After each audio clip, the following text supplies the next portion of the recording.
Time now for Focus, and here in France, antibiotics, supposed of course to be a health solution for all, are actually responsible for nearly 12,000 deaths every year. It's a worrying statistic that's set to get worse. Superbacteria, which have become just too strong to be treated, are actually beating existing antibiotics, and resistance to them is becoming a crucial global health problem. Now, in the fight back, several antibiotic alternatives are becoming available, some still in trial period, but they're showing promising results, as France 24's Mireille Dundas and Juliette Larchenet reports. Caroline Lemaire has a long history with antibiotics. In hospital 22 years ago, after breaking her foot, she contracted Staphylococcus aureus, an ultra-resistant bacteria. The beautician had to undergo a series of complex treatments and today lives with the consequences. Here you can see I've developed resistance to certain antibiotics and strains of them. Every time that I go to the hospital, I would undergo an intense antibiotic treatment. I'd take huge amounts of them. Sometimes this would go on for 2 or 3 years. Meanwhile, I'd be taking other antibiotics to keep bacteria at bay. After having misused them in this way over such a long period of time, one day my body just said, "Stop, that's enough." Excessive consumption of antibiotics is dangerous. Once in contact with these drugs, bacteria develop mechanisms of resistance and transform into superbugs. In such cases, classic treatments are ineffective. In the face of this threat to global health, the WHO has stepped in. More and more bacteria are becoming resistant to antibiotics nowadays. This means it's become more difficult to develop new ones. If we don't do anything about this, in a few decades we could end up with infectious diseases that up until now we've been able to treat and cure in patients, to a situation where they cannot be overcome.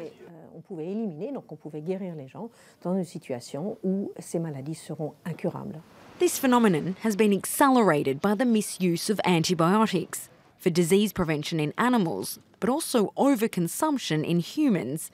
In France, antibiotics are said to be responsible for nearly 12,000 deaths every year, and yet use is on the rise. To be sure patients actually need antibiotics, Dr. Crowell uses strepto test, a rapid detection kit to diagnose viral tonsillitis. This test is negative. See, we can only see one bar here. This proves that the tonsillitis is viral. A viral tonsillitis does not require antibiotic treatment. It would be ineffective. Public authorities are now actively working to avoid unnecessary prescriptions. Because when nothing else works, patients end up with little choice. When Caroline Lemaire's foot was infected again 10 years ago, it was too late. She had developed resistance to antibiotics. Her only option to contain the infection was to amputate. When you hold a prosthetic limb in your hands and you've come close to dying, you realise this is your final hope. Maybe this might work. Then I met a friend who told me about phage therapy and who introduced me to the medical team, and they saved me. Saved me out of pure compassion. It's thanks to these two doctors that Caroline kept her own foot. The pair have been fighting for 15 years for phage therapy to be recognised in France as a serious alternative to antibiotics. This suspension is exactly the same as the one we used for Miss Caroline Lemaire. Bacteriophages were put directly on the wound and killed the bacteria present in her foot. Bacteriophages, healing viruses that infect and kill bacteria. These samples come from Russia. How much is 840 rubles? Not much, around 20 euros. Regularly used in Eastern Europe, they are, however, forbidden in France. In Caroline's case, the two doctors had to operate in secret. This was an unlicensed practice, using products that hadn't been approved by the medical agency. So in theory, we weren't supposed to use them, and that's a problem that we're going to see more often. This is a crucial issue because we have dozens and dozens of patients that could benefit from this treatment, but are not allowed to do so.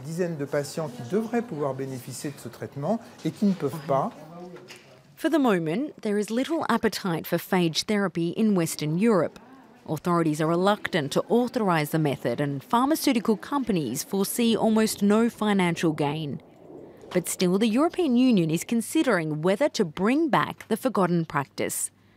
5 years ago, phage burn, a €3.8 million project, was launched in several hospitals in Belgium and France, including the military hospital of Percy in the Parisian suburbs. The aim, to trial the treatment with severe burns patients who are particularly at risk. Our challenge is preventing and treating infections in patients. When we are confronted with a multi-resistant bacterium, our choice of antibiotics is very limited, and we may even have to use toxic ones. Phage therapy could be a good prospect. The question is if this approach, which is showing promising results in the lab, can keep this up once used in clinics. The trial is still underway. If the results are positive, phage therapy could be part of a combined treatment for Dr. Leclerc. But the idea is not to abandon antibiotics altogether. Whether phage therapy is used as a complementary treatment or an alternative, there is an urgent need to find solutions. A British study published in 2016 says superbugs could kill up to 10 million people by 2050, as many as cancer. And joining me now is Professor Frédéric Laurent, a French bacteriologist. Professor Laurent, are we in danger of medicine returning to the dark ages if no action is taken on this issue? Well, at the moment, we have some problem with some patients, but not for all patients. So I think we have to have hope in this field. But we encounter the emergence of more and more superbugs, as it was described in your movie just before. But I think we have to do something now, not to be in the dark in the future. So what solutions need to be taken? The solution is, I think the first thing is to decrease the overconsumption of antibiotics for human, but also for animals. And I think it's the first step, because we know that the overuse of antibiotics is the best way to select multi-resistant bacteria. So I think we have to manage that. It's the first step. The second step is of course to continue to search for new molecules, new antibiotics to replace the previous one. And the last point is probably to try to decrease the transmission and the dissemination of the multi-resistant bacteria. And we have to do that in hospital, but also in the community. Coming back to what you were saying about the agricultural sector and its overuse of antibiotics, are farmers rather open to such idea in order to stop using them? I mean, are they open to looking at other alternatives? Yes, we have many improvements in the last decade about the use of the overuse of antibiotics in animals. But I think we have more to do in the future. And in France, for example, many new way of thinking have emerged, and now the vet sector are very open to the decrease of the use of antibiotics. But we have, I think, many things to do in this field, because the use of antibiotics is still important in this field. And just from a cultural perspective, I mean, here in France, I can tell you as an Australian living here, there's a greater willingness on the part of the medical profession to very quickly dole out prescriptions for antibiotics, much quicker than, say, elsewhere in the UK, Australia or America. How do you fight that sort of cultural default response by doctors? I think we have to do two things.